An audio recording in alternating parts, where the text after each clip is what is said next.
Ready?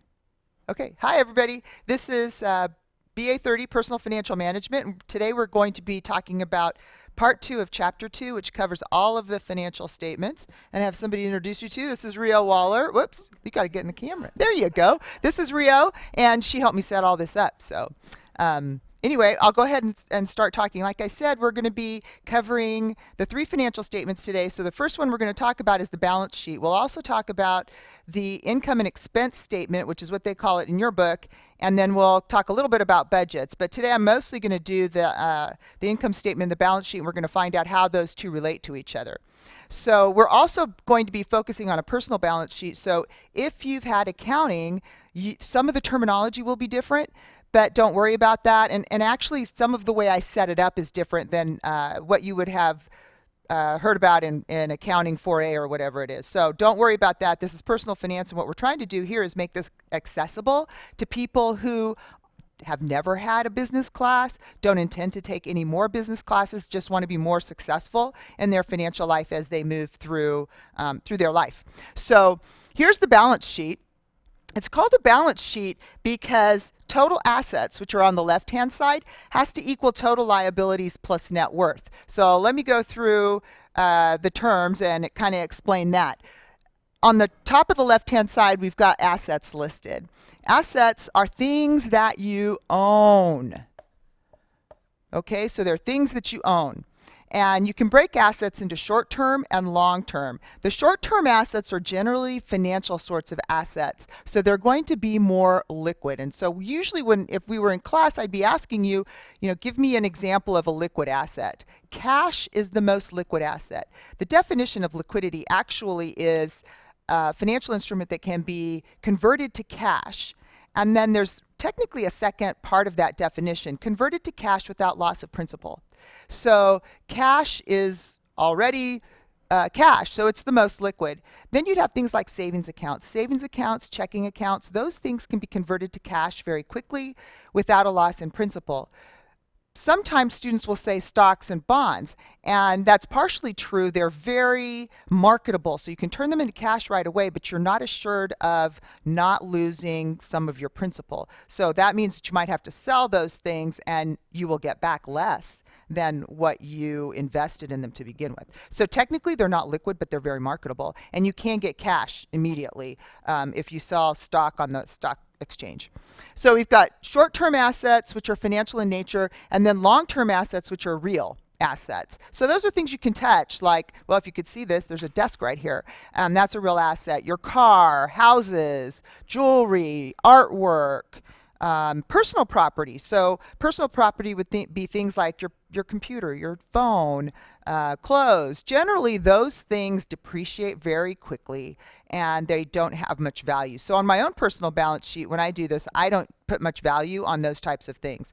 You can get the value of your car pretty easily by going to Kelley Blue Book. You can get the value of your house by using some of the online resources that are available, looking at recent sales in your neighborhood and kind of comparing that to your house. So most of these things are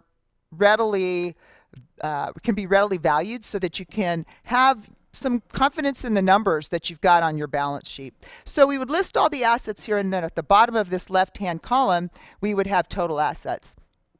On the right-hand side, you've got debt, and also called liabilities. So down here, I've got total liabilities plus net worth on the right-hand side. Debt is, those are the things that you owe. Again, we have short-term and long-term. So short-term debt for most people is credit card debt, and that's probably what most of you have. Technically, it's credit card debt, anything that's due within the next year. So the next 12 months of your car payment would be considered short-term. The rest of it that's due after that would be considered a long-term debt. So short-term debt and then long-term debt. Long-term debt is any debt that you owe past 1 year from now. So common types of long-term debt are your car loan and also a mortgage on the house that you might own.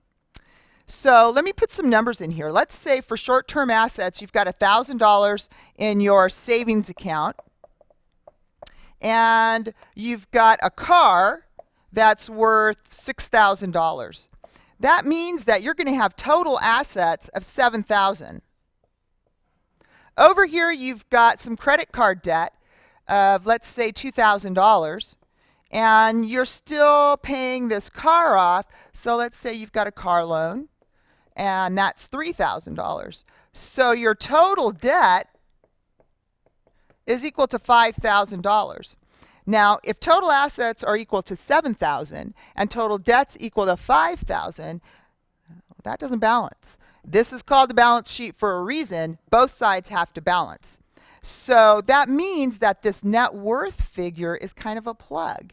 And it's going to be equal to assets minus debt. So net worth here is $2,000. When you add those two together, you get total liabilities plus net worth equal to $7,000. And our balance sheet balances. This is also known as the accounting equation. Total assets equals total liabilities plus net worth. What's our time? Good? Okay. How many minutes? You got like 5 minutes. Okay. I'm going to go ahead then. I've got 5 minutes left. I try to keep these videos short so you don't get bored and want to turn me off. So I'm going to talk about a balance sheet that has negative net worth. When I first started out, this is what my balance sheet looked like. I'm going to erase this up here. This is what my balance sheet looked like. My husband and I had been in school for a long time. He was done, so he was starting a business. I was still in school. We had a car that was probably worth about $6,000, and we had textbooks, some very expensive textbooks, because we'd been students our whole lives. So we had a total of $8,000 in assets.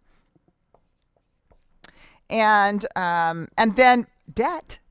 Like many of you, we had guaranteed student loans. About $60,000 worth of guaranteed student loans. So if this is supposed to balance, how are we going to do that? We've got $8,000 of assets over here, but we've got $60,000 of debt. And these two sides have to balance. So that means that over here, we've got to have a total of $8,000, which means that our net worth was minus $52,000.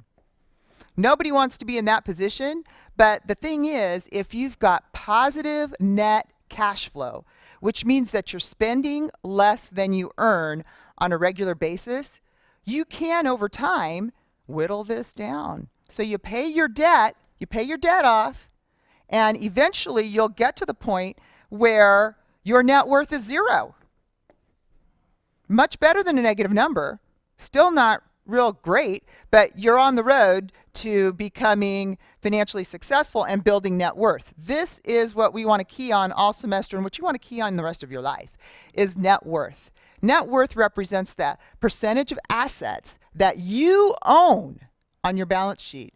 Debt is what the lenders own. Debt's what the bank owns. So you want to focus on this net worth, and you always want that net worth to be increasing.